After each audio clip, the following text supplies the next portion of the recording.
राहुल गांधी से चलिए तो एक और ले अच्छे। लेते हैं, राहुल गांधी, अखिलेश यादव, अरविंद केजरीवाल, अरे इनको इस सीक्वेंस से जोड़ दीजिए समझदार नेताओं में आपके हिसाब से। अब समझदारी अगर हो तो फिर मैं इनको समझदारी में कंपेयर करूं, बाकी तो तीनों की अपने अपने डोमेन का अपना अपना काम है। फिर भी कोई आपको समाज कौन सा को, जाति कौन को नेता लगता बांटने का है? काम करता है, कोई तोड़ने का बात करता है। तीनों लोग का एक एक चीज कॉमन है कि ये लोग सिर्फ समाज को जाति के रूप में, समाज को सिर्फ बांटने और तोड़ने की राजनीति करते हैं, इसके अलावा कुछ भी नहीं है तीनों लोग। Sequence, sequence, numbering. एक और लेते हैं। अरविंद केजरीवाल मुझे बहुत धूर्त नेता लगते हैं। चलिए आखिरी मगर हो गया, भारतीय राजनीति में मैं किसी को नापसंद करता हूँ तो वो अरविंद केजरीवाल। तीसरे नंबर पे। तीसरे नंबर पे केजरीवाल हो गए, और मुझे लगता नहीं है कंपेयर करना चाहिए, फिर भी अखिलेश, फिर राहुल गांधी, फिर केजरीवाल। तो मैं आप इन तीनों में से सबसे ज़्यादा समझदार अखिलेश यादव को कहते हैं। अच्छा ये बताइए, एक ऐसी सुगबुगाहट है कि योगी आदित्यनाथ जी के सरकार में क्या ब्राह्मणों का हित नहीं हो रहा है?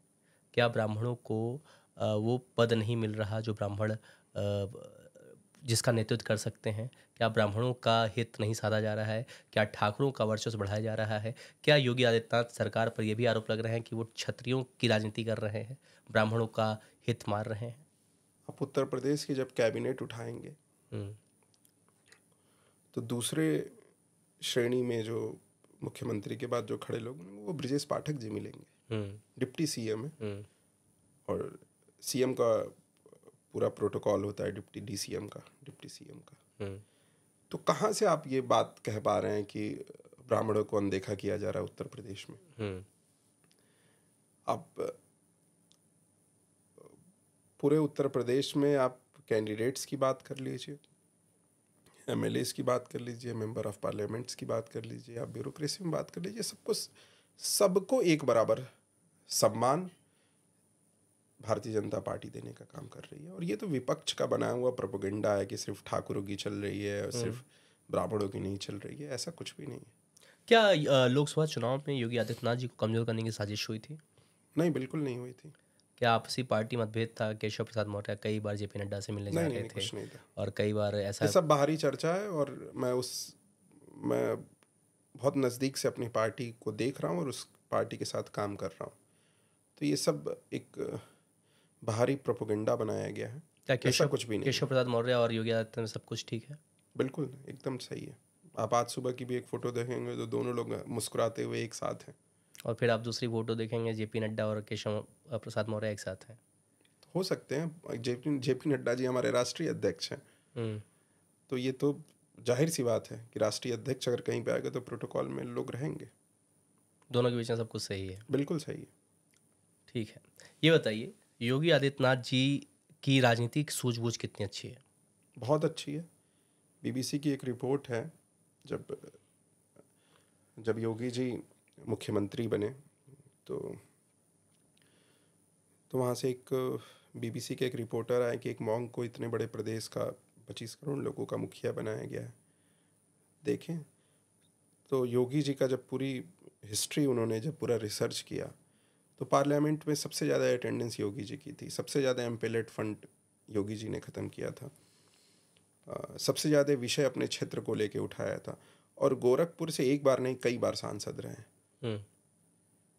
तो उनके अंदर कोई ना कोई क्वालिटी होगी, तभी तो एक बार, दो बार, तीन बार, चार बार, हर बार उनको वहाँ के क्षेत्र की जनता चुनती थी। और योगी जी, हम लोग तो मऊ के रहने वाले हैं। 2006 बलिया और मऊ दोनों जगहों ने 2006 के 5 के दंगे भी देखे हैं, और उसमें योगी जी का योगदान भी देखा है कि किस प्रकार से हम लोग के साथ मजबूती से खड़े रहे हिंदुओं के साथ। बिल्कुल। तो क्या बीजेपी सिर्फ हिंदुओं की पार्टी है? नहीं, भारतीय जनता पार्टी हिंदू और मुस्लिम सबकी पार्टी है। जो भी इस लोकतांत्रिक देश का हिस्सा है उन सबकी पार्टी है। क्या योगी आदित्यनाथ अगले प्रधानमंत्री बन सकते हैं? ये देखिए, ये हमारा विषय नहीं है। भारतीय जनता पार्टी में इसको तय करने के लिए बहुत सारे लोग हैं, लेकिन एक सक्षम मुख्यमंत्री हैं, ये मैं बोल सकता हूँ। क्या गोरखपुर से हटने के बाद योगी आदित्यनाथ जी का जो संसदीय क्षेत्र था उसमें कोई बदलाव हुआ? क्या रवि किशन वो काम नहीं कर पा रहे हैं जो योगी जी कर रहे थे? मुझको तो लगता है गोरखपुर का विकास जितना पिछले 5-6 सालों में हुआ है वो पूरे प्रदेश के लिए नज़ीर है। पहले की सरकारें थी, उतनी व्यवस्थाएं नहीं मिल पाती थी, लेकिन गोरखपुर बहुत खूबसूरत शहर बन गया है। आप गोरखपुर कभी जाएंगे तो एक आपको टूरिस्ट स्पॉट की तरह दिखेगा। पूर्वांचलियों का गढ़ माफियों का गढ़ हुआ करता था। 2017 के बाद योगी आदित्यनाथ की सरकार बनती है, कितना बदलाव आया है?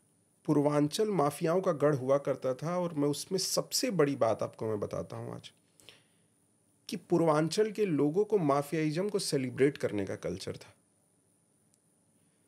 तो सिर्फ माफियाज को सिर्फ खत्म नहीं किया है, लोगों के अंदर भी, उनकी सोच में भी परिवर्तन लाने का काम किया है। तो ये है डेमोक्रेसी। ये डेमोक्रेसी मैच्योर हो रही है योगी जी के राज में, और मैच्योर हुई है। राम मंदिर बन गया, कोई दंगे नहीं हुए, कितना बड़ा ये योगी सरकार का उपलब्धि था। कोई भी दंगा नहीं हुआ पूरे प्रदेश में, चाहे पूरे देश में, और आराम से राम मंदिर का निर्माण हुआ, प्राण प्रतिष्ठा हुआ। पीएम मोदी जी के जाते हैं वहाँ पर, प्राण प्रतिष्ठा करते हैं। उत्तर प्रदेश में दंगा करने की हैसियत किसी की है नहीं, तो अब दंगा करने वाले जो थे वो विपक्ष में बैठे हुए हैं, जो दंगा कराते थे और दंगे पे राजनीति करते थे। वो कहते हैं कि अगर मुसलमान करता है तो उसके घर तोड़ देते हैं, हिंदू करता है तो उसे छोड़ देते हैं। दंगे हुए नहीं ना, करता है तो उसका घर तोड़ दिया जाता है, उसके फोटो चस्पा हो जाती है हर जगह, शहर शहर। घर क्या तोड़ देना चाहिए, उनको मिट्टी में मिला देना चाहिए। मैं भी यही मानता हूँ।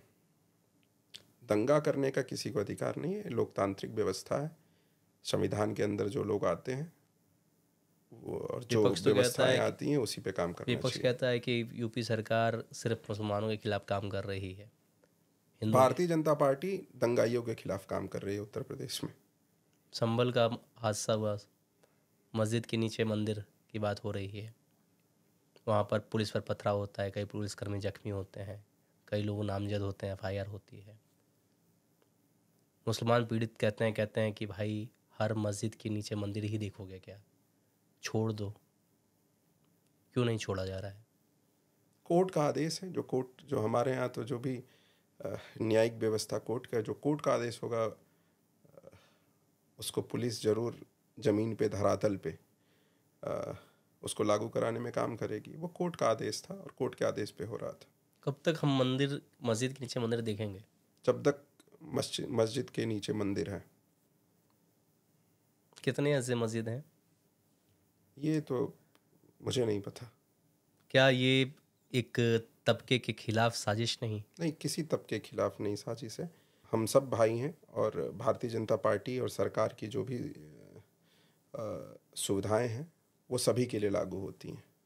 ओवैसी कहते हैं कि वर्शिप एक्ट 1991 का पालन नहीं हो रहा है देश में। जो जैसी स्थिति जैसी थी 1947 के बाद, जो आज़ादी के बाद जो स्थिति हो थी, वो स्थिति यथास्थिति बरकरार रहेगी। ये वर्शिप एक्ट 1991 में है, लेकिन लोगों का ये पालन नहीं किया जा रहा है। हर मस्जिद के नीचे मंदिर देखने की बात कही जा रही है। ओवैसी कह रहे हैं कि ये देश के संविधान के खिलाफ हो रहा है। जो देश की जो न्यायिक व्यवस्था है, जो अदालतें हैं, उनके ऑर्डर्स पे जो भी चीज़ें हो रही हैं वो ज़रूर संविधान को देखते हुए हो रही होंगी। सुप्रीम कोर्ट ने भी इस ऑर्डर पर रोक लगा दी है। उन्होंने कहा कि जब तक सुनवाई पूरी नहीं होती वर्शिप एक्ट पर, तब तक अब कोई नया मुद्दा नहीं उठेगा और किसी भी केस पर कोई भी फैसला नहीं सुनाया जाएगा जब तक यहाँ पर सुनवाई हो रही है। बिल्कुल। तो हमारी न्यायिक व्यवस्था ने जो भी डायरेक्शन दिया है उसको हम सब फॉलो कर रहे हैं। हमारे महाराज जी भी फॉलो कर रहे हैं, योगी जी भी फॉलो कर रहे हैं, और सभी लोग कर रहे हैं। ये बताइए, ये विपक्ष का एक प्रोपेगेंडा बनाने का विषय है। वो सिर्फ जाति के नाम पे और धर्म के नाम पे राजनीति करना चाहते हैं। और ये सभी इन सभी व्यवस्थाओं को, अपनी व्यवस्थाओं को चलाने के लिए विपक्ष का हमेशा से हथकंडा रहा है। ये बताइए, मुसलमान बीजेपी को अपना कैसे मानेंगे जब आप हर मस्जिद के नीचे मंदिर ढूंढेंगे तो? अरे भाई, मैं यही बोल रहा हूँ कि हम हर मस्जिद के नीचे मंदिर नहीं ढूंढ रहे हैं, लेकिन जो भी न्यायिक व्यवस्था का जो ऑर्डर होगा, जो संवैधानिक रूप से जो ऑर्डर पास होगा, जो डायरेक्शन दिया जाएगा, उसको तो फॉलो करेंगे ना हम। नहीं तो देख तो वही रहे हैं ना, जो कि कह रहे हैं कि इन्फ्लुएंस आप लोग से होते हैं, फिर हर मस्जिद के अंदर अपील लगा देते हैं, याचिकाएं दायर कर देते हैं, फिर कोर्ट सुनवाई कर रही होती है। आप कोर्ट के आड़ में बचना चाहते हैं, वो कहते हैं कि भाई जब देख ही क्यों रहे हो, मुझे समझ नहीं आ रहा है। वो कह रहे हैं कि हमारे मस्जिद के आप टारगेट क्यों कर रहे हो, छोड़ दो हमें जैसे हम हैं। मैं मेरे ख्याल से ये दूसरी तीसरी बार ये प्रश्न हम लोग के बीच में, ये प्रश्न का उत्तर। नहीं, मेरा प्रश्न ये है कि मुसलमान आप पर भरोसा कैसे करेगा? मुसलमान हमारे पे भरोसा कर रहा है। हम्म। मुसलमान भरोसा नहीं करता तो हम संभल वाली सीट जीत नहीं पाते। हम्म। हिंदू मुसलमान सबका भरोसा हमारे हमारे साथ है। और आज का मुसलमान, जो ट्रिपल तलाक से जो महिलाएं पीड़ित थीं, जो बुरखा सिस्टम से पीड़ित थी, वो सब भारतीय जनता पार्टी के साथ खड़ी हैं। आप नेशनल लेवल के शूटर भी हैं, मुक्केबाज भी हैं, राजनीति में किसको मारना चाहते हैं आप?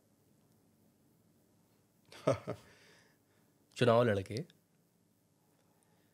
चुनाव लड़के वो तो मुख्तार अंसारी की व्यवस्थाएं, हम लोग जिस क्षेत्र से हैं उस क्षेत्र में माफिया का एक लंबे समय तक बड़ा इन्फ्लुएंस रहा है, तो उन व्यवस्थाओं को के खिलाफ हमेशा से काम किए हैं। और राजनीतिक में हम यही चाहेंगे कि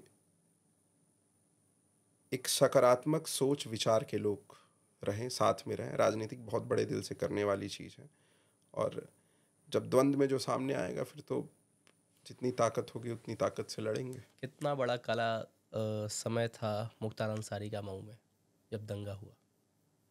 आप लोग किस उम्र में थे? क्या आप लोग की सोच थी, क्या मानसिकता थी, कैसा लोगों के अंदर दहशत था? क्योंकि हिंदू मुस्लिम के बीच का वो दंगा था। मुख्तार अंसारी उस समय वहाँ पे विधायक था। हम लोग, मुझको याद है कि हम लोग फिफ्थ में हुआ करते होंगे, और मैं तो नहीं था उस समय, मैं बोर्डिंग में था, हॉस्टल में था। फिर मेरा आना हुआ लास्ट में कुछ दिनों के लिए, तो भय और डर का माहौल था मऊ जनपद में। और दुर्भाग्य भी था कि मुख्तार अंसारी जैसे लोगों को पब्लिक ने, माफिया को इतने समय तक सेलिब्रेट किया। ये बहुत दुर्भाग्यपूर्ण रहा है, और मेरी लड़ाई ऐसी व्यवस्थाओं के खिलाफ है। आपके यहाँ पर एक दाग है। दाग क्या है? ये 2015 में मेरा एक रोड एक्सीडेंट हो गया था, और 15 जून में। तो उस रोड एक्सीडेंट में थोड़ी बहुत चोट आई थी। उसका ही एक ये भी हिस्सा है। आपसी साजिश, कोई रंजिश नहीं, आपके खिलाफ? कोई आपसी साजिश, कोई रंजिश नहीं। कभी आपका हत्या का प्रयास किया गया? नहीं, बिल्कुल। कोई आपके राजनीतिक विरोधी कोई? तमाम सारे हैं, तमाम सारे राजनीतिक विरोधी हैं। जहाँ से आप आते हैं वहाँ पर लोग आपके खिलाफ? बिल्कुल होंगे, बिल्कुल होंगे। डर नहीं लगता? नहीं।